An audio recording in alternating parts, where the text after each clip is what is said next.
Alright, it's Mr. Carson again, and we're going to keep using our Google Sheets, and we're going to make a more realistic version of what actually goes on in a science experiment. Now, often your teacher is going to ask you to gather lots of data about something and ask you to do it over and over again. We know that real scientific method involves checking our results by redoing the experiment. So that means we have to create a different chart that will allow us to do this. And what we're going to show you today is how we could do it. Just one method, but how we could do it. Now I'm setting up an imaginary situation where we are dissolving a 2 or 0.5 gram piece of magnesium in acid.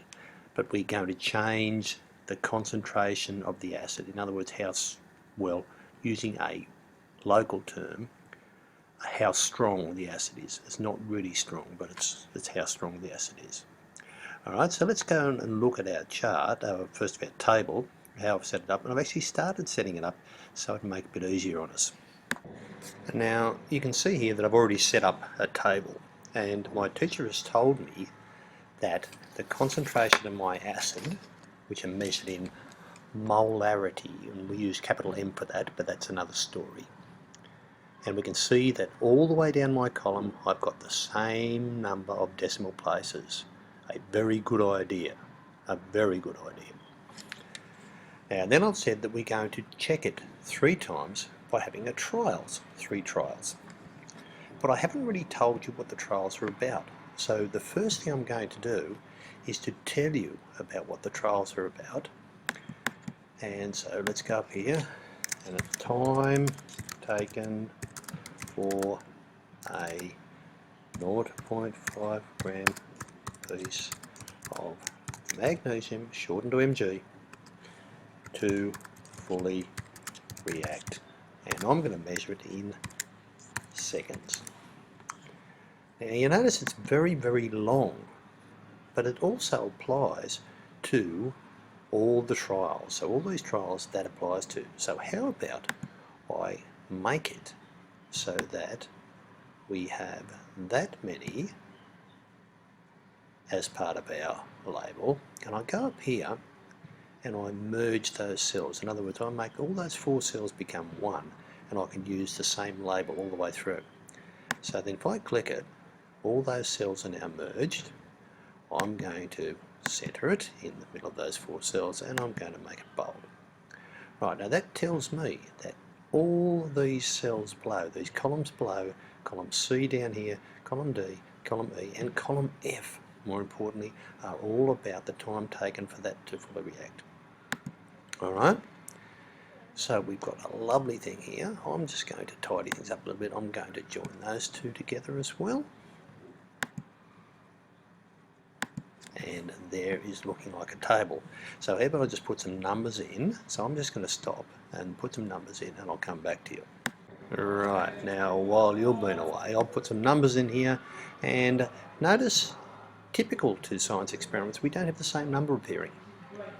So now I'm going to fix this up so it's looking a little bit better, and all I'm going to do is to highlight all the areas and reformat them for us. So I'm going to put them in the middle. I'm going to have the same number of decimal places. Now, if I have the same number of decimal places all of the time in each column, I've done well. So I'm just going to keep it like that. Okay, so now we've got numbers filling in here, all different, and I've told what's going on. So our table's getting close to being complete. But as you can imagine, this last column here should be, because we make mistakes in our measurement, and because they're never totally accurate, we normally make an average of the values we've taken. Alright, so I'm going to put that in here. Now I'm going to show you a couple of new tricks here too.